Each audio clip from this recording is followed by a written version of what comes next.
Hello everyone. Here I'm taking second chapter of your book Honeydew of class 8th, The Tsunami. In this session, I'll explain the whole chapter line by line, and I will give you the meaning of new words, difficult words. First, we'll talk about the heading, the title of this chapter, The Tsunami. What tsunami is. Dear students, tsunami is a natural calamity that causes huge destruction and loss of life and property as well. Alongside the story of deep sorrow are reassuring details of courage, survival, and resilience. This story gives a message to us all that we should realize the importance of doing whatever possible to save human and animal life, to participate in relief work, and to understand the concept of disaster management. One should show acts of courage, care, and compassion in the bitter struggle of survival and rehabilitation. So, dear students, now here we go for the explanation. Let's see what is there in the chapter. A tsunami is a very large and powerful wave caused by earthquakes under the sea. On 26 December 2004, a tsunami hit Thailand and parts of India such as Andaman and Nicobar Islands and the Tamil Nadu coast. Here are some stories of courage and survival. Did animals sense that a tsunami was coming? Some stories suggest that they did. So, dear students, tsunami refers to a very large and powerful wave in the sea. It is caused by some earthquake under the sea. One such calamity hit several countries on December 26, 2004. The worst affected parts were coastal part of India, the Andaman and Nicobar Islands, and Thailand. Some 150,000 people lost their lives. But animals suffered very few casualties. Perhaps they had sensed the coming earthquake and they ran to safer high places. We'll come to know what was the reason. How did animals sense that a tsunami was coming? Do they possess acute hearing or anything else? Or, as people say that they possess sixth sense. So we'll come to know all this later in this chapter. In this particular chapter, this lesson recounts a few stories of bravery and intelligence when tsunami hit the Andamans. So let's see what is here in the first story. The first story is, these stories are all from the Andaman and Nicobar archipelago. I'll tell you the meaning of all the difficult words. First, I'm going to read the whole content, and after that, I will give you the meaning of new words, difficult words. Ignatius was the manager of a cooperative society in Kachal. His wife woke him up at 6 a.m. because she felt an earthquake. Ignatius carefully took his television set off its table and put it down on the ground so that it would not fall and break. Then the family rushed out of the house. When the tremors stopped, they saw the sea rising. In the chaos and confusion, two of his children caught hold of the hands of their mother's father and mother's brother and rushed in the opposite direction. He never saw them again. His wife was also swept away. Only the three other children who came with him were saved. So first I tell you some new words and their meaning. Tsunami, as you all know, it's a powerful wave caused by earthquake under the sea. Hit means struck. Survival means life saving. And the next term is archipelago. Archipelago means a group of islands. Sets off, as you know, move down from its place. Put down means place. Tremors, the new word tremors means jerks. Chaos is disorder. And swept away, gone with the water, washed away. So let's see what is here. First story is about manager. Ignatius was his name. Ignatius, he was a manager of a cooperative society. He was woken up by his wife at 6 a.m. because his wife felt some tremors, some jerks. So, what did he do at first? Because his wife felt an earthquake, so Ignatius, he did this thing the first. He carefully took off his television set off its table and put it down so that it cannot break, and on the ground so that it will not fall and break. Then the family rushed out of the house. When the tremors stopped, when the jerks stopped, they saw the sea rising. The water level in the sea, it was rising in the chaos and confusion, because no one was sure what was happening. So they all were getting panic. They all were confused. Two of his children, they caught hold of the hand of their mother's father and mother's brother. Mother's father, you can say, we call him Nana, and mother's brother Mama, and rushed in the opposite direction. And they both they rushed in opposite direction. One went right way and the left way, you may say. He never saw them again. His wife was also swept away, but he could not see both of his children and his wife as well. His wife also swept away. Only the three other children who came up with him were saved. Anyhow, he managed to save himself and two other children. Now, the next is about someone else. Sanjeev was a policeman serving in the Kachal island of the Nicobar group of islands. He somehow managed to save himself, his wife and his baby daughter from the waves, but then he heard cries for help from the wife of John, the guest house cook.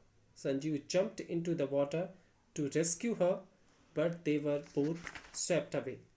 Here the word rescue means to help save someone.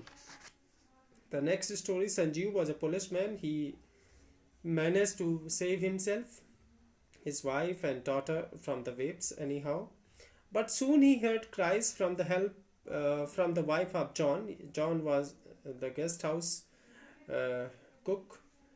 So he jumped into water to rescue her, to save her, but both were swept away. Yeah, initially he saved himself and rest of the people of his family, but that time when he heard cries from others, from the wife of John, he went to help her, and unfortunately they both were swept away.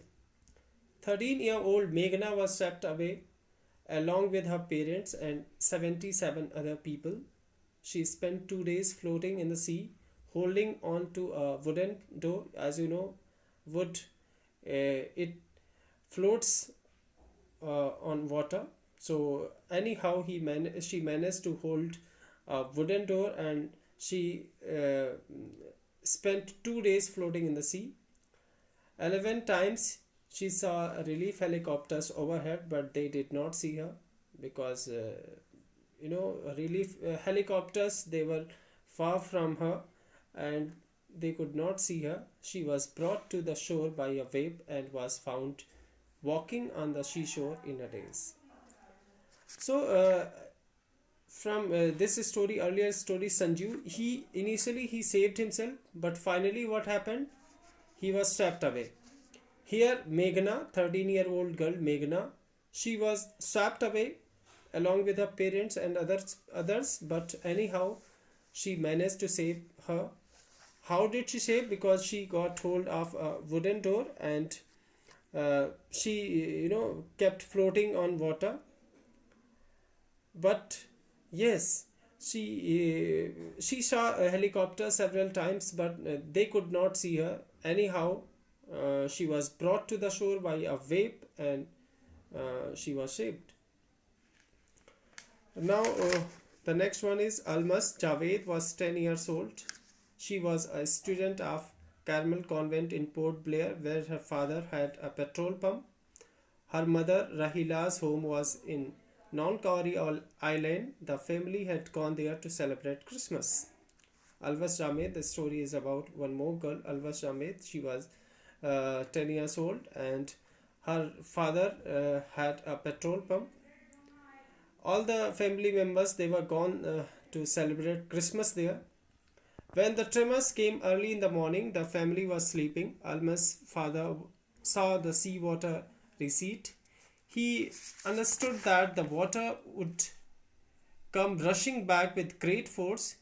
He woke everyone up and tried to rush them to safer place. Dear students, uh, see, when the tremors came early in the morning, the whole family was sleeping because it was very early in the morning. Alma's father, he saw the seawater recede. Recede means withdraw, flow back. So he understood that water would come rushing back with great force, and he woke everyone up and tried to rush them to a safer place because he understood he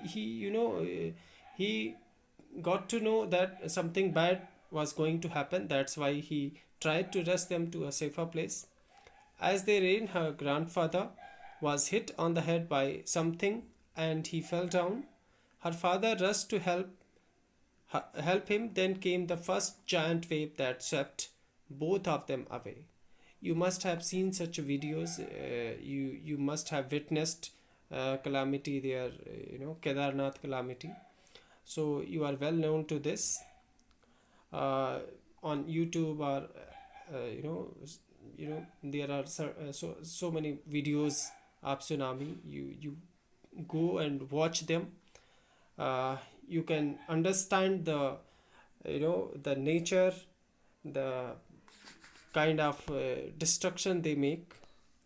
So what happened when they rained? Her grandfather, he was hit on the head by something and he fell down, unfortunately. Her father went to help him, but anyhow uh, he could not. Then came the first giant wave and both of them swept away. Alma's mother and aunts stood clinging to the leaves of a coconut tree, calling out to her. A wave uprooted the tree and they too were washed away. Alma's mother and her aunt, they both stood clinging to the leaves of coconut tree in order to save them, in order do not let the wave wash them. That's why they were clinging the leaves of coconut tree, but a wave uprooted the tree and they too were washed away. Alma saw a log of wood floating and she climbed onto it. Then she fainted. When she woke up, she was in a hospital in Kamorta, where from there she was brought to Port Blair. Almost anyhow, how did she save herself? She saw a log of wood floating in the water and she climbed onto it. Then she got fainted there. When she woke up, she was in the hospital. Somebody who found her admitted her into the hospital in Kamorta. From there, she was brought to Port Blair. The little girl doesn't want to talk about the incident with anyone. She is still traumatized. That little girl, she was shocked. She had never seen such things before. Traumatized means shocked or distressed. When people came to her to talk about what happened, how did she manage to save her, the little girl, she doesn't want to talk about that incident with anyone, because in that incident she lost rest of the people of her family, and she is still shocked. She was still distressed. So dear student, this was the first part. In the next session, I'll take the next part, the rest part of this chapter. Hope you liked it. Thank you for watching.